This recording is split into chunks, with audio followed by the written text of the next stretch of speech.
Opportunity to share a little with you all about ICCC, the International Christian Chamber of Commerce. I don't know, in fact I don't think there's anybody here that is aware of the organisation. No. No. Well, interestingly enough, Gunnar Olsen, the founder, was a good friend of course, Demas. And he was a member of the Full Gospel. In fact, I think he was the head of Sweden, Full Gospel Sweden, Gunnar. But he shared with Demas that really felt that there should be a chamber of commerce, a Christian chamber of commerce. Well, Demas didn't think that was part of Full Gospel, and so ICCC was birthed about 30 years ago now, almost 30 years ago. And Demas has passed on, and Gunnar is pretty close to passing on, but he's still with us at this point in time. But he's written a book, Business Unlimited.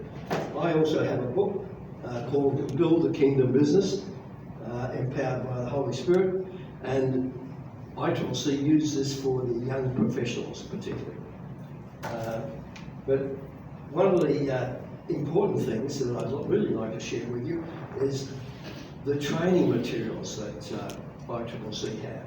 And it's called Transformed Working Life. And this year, for the first time, ICCC has put the training materials up on transformedworkinglife.net.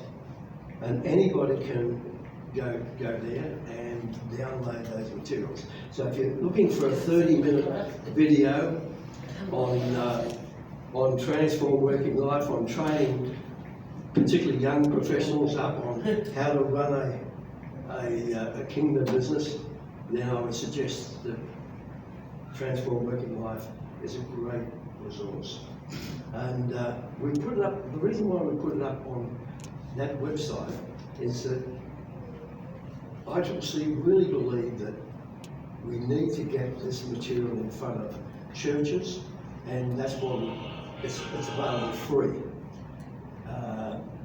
And the plan is for people like yourself to actually go to pastors and say, hey, there are all these great resources up on the website that you can use for training up your business people.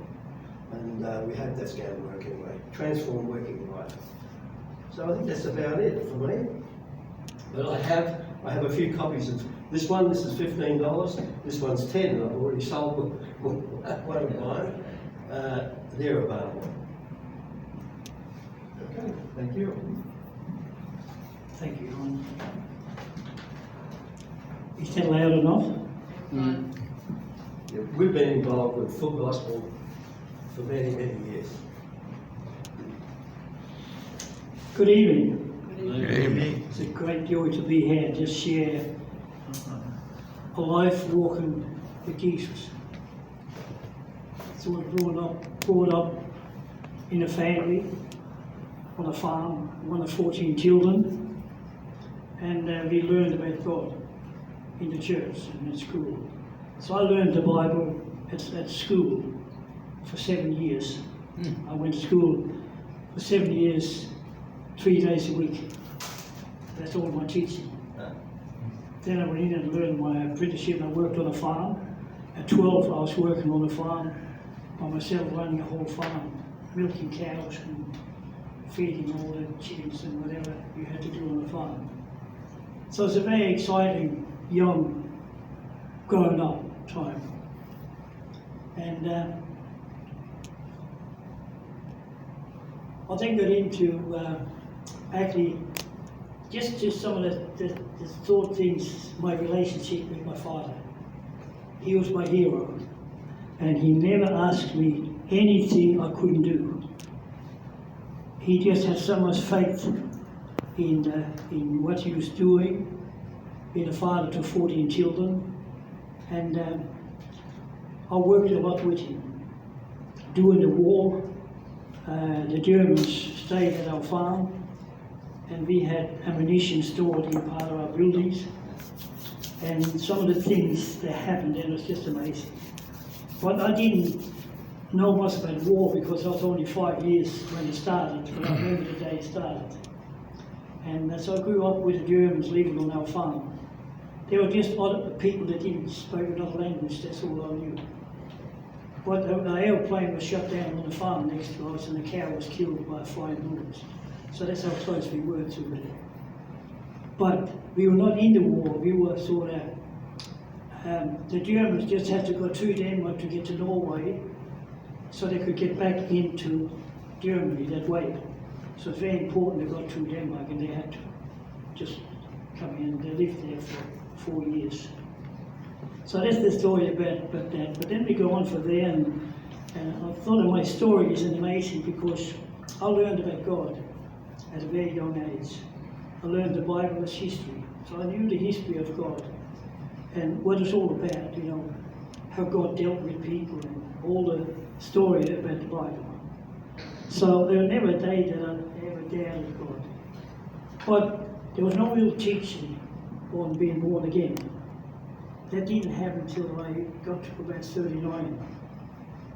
But in the meantime, I got out there and I knew God was with me all the time. But I didn't really believe or know that He was hearing my prayers. There was no sort of real, you can say, two-way relationship.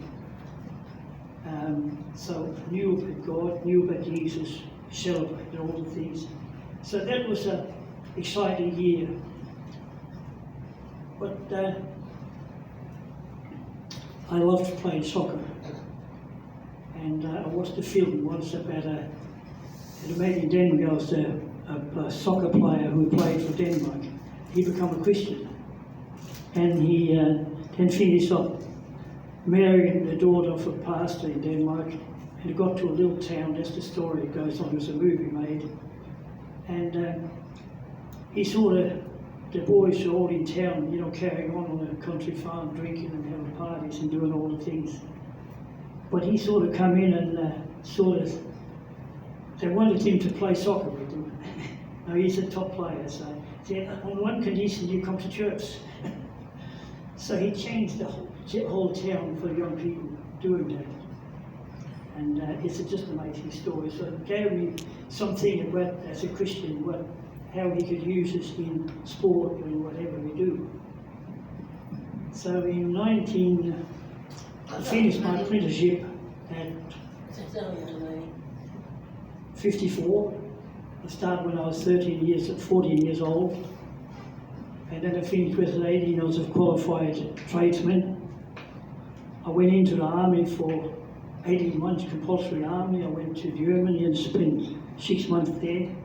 So I was very disciplined in what I was doing in my life. I was very disciplined to manage my money and manage my life.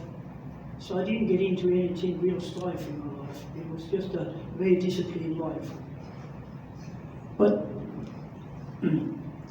when I was in Germany, we saw a film about migrating to Australia or Argentina. So 3 of our friends, we saw that and said, now when we get home, we'll save up money and go to Australia. And I went home and saved up my money, ring my 2 friends, and first said, I've got a good girlfriend, I can't go. The second one said, I've got a good job and I can't go. So there I was by myself. Didn't know 2 words of English, didn't know anything. I go into Australian consulate in Copenhagen and said, look, can I immigrate to Australia? He said, yeah, you just got to get a certificate if you're not crazy. That was the only thing he told me. And I got in there in January and was told when my ship was sailing the same day. I just have to get there. So I was on the boat in the end of February for 4 weeks on the boat coming to Australia. So that was a trip. And I was only one other Danish. All the other people from Europe spoke different languages. So on the boat, it was just, we couldn't understand. But I became the photographer with the other guy on the ship. So we just took pictures of the people having parties and carrying on. And so we developed them in the bathroom on the ship that gave us all the development equipment. So we made them, we sold them the next day. They got my pocket money to get to Australia. I get to Australia, was supposed to get into a migrant camp. but I got a telegram that I should come to Sydney. And so, because a friend I knew back where I come from, had come to Sydney, so I found out through my sister who worked with her brother who was here. So I went to the captain and said, look, we're in Melbourne. I said, I've got to go to Sydney. How do I get there? He said, you just stay on the ship. So I got the free trip from Melbourne to Sydney, and nobody knew I was here. Yeah.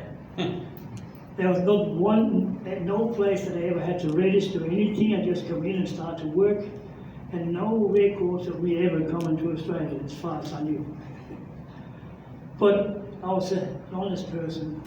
So after about 6 months, I went to night school for 6 months, and I just learned a bit of English. But I sat with a Danish dictionary and English and a typewriter, you know, on the old ones, and started to quote work.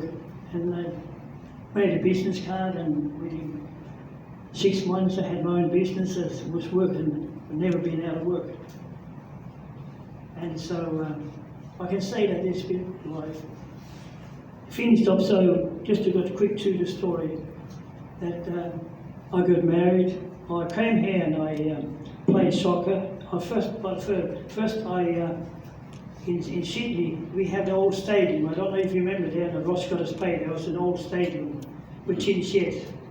I go there one day with a friend, and just past the stadium, and I said, I'm going to be up there one day. I had no idea how do I get up there? You know, you speak, actually we prophesy ourselves many times. We say what we're going to do, and if we do it, and it happens, if we work towards it. So I had no idea, you know, so I got working in a place where we build caravans. They happened to be a guy who used to be a boxer. So at lunchtime, his beef spar and something, he said, you should take up boxing. So I go to back to Ernie McQuillan's gym in Sydney, you know, one of the biggest. He had the top fighters then. So I was there, and I was sparring very well. And then we had to come stand by, but I had to go professional because I was not nationalised. So I couldn't be an amateur. So I had to go professional. So I got down there once, every time there was a fight, you know, hold my hands bandaged up, ready to have a fight in case somebody got knocked out. That was the way it worked, you know. So I was down there, no fear. So it get to the time when my first fight come up in Leichhardt Stadium, and a guy I knew I could beat, but I listened to my coach in the corner, mate. He said, look, you're doing fine. So we get to this, 3 rounds, we get to the 3rd round, and said, look, you've got to knock him out because you're behind on points. That's the only way you could win. So I went out in the last round and got stuck into him, and I didn't knock him out. He's still standing up, but when he got out, the doctor said he should not fight anymore. So that was the end of that. So the second fight was at this stadium where I said I was going to be. It's a big Lebanese fella, you're bigger than me. I said, I'm not going to listen to the corner, I'm going to beat him. So I won, and as soon as I was finished, I took my gloves off and said, I'm finished, I've been here. Never had a black eye. And it was just the fact that I said something.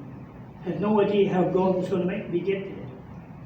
But a lot of time when we say something, God knows all about us.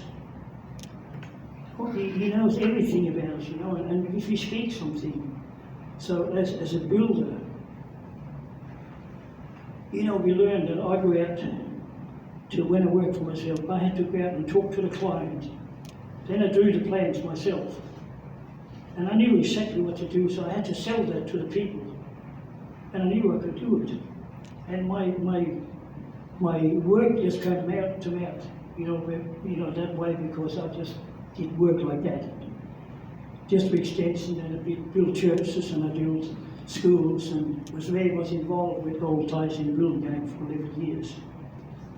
And I've been there in the building game now for 70 years, so I'm still working.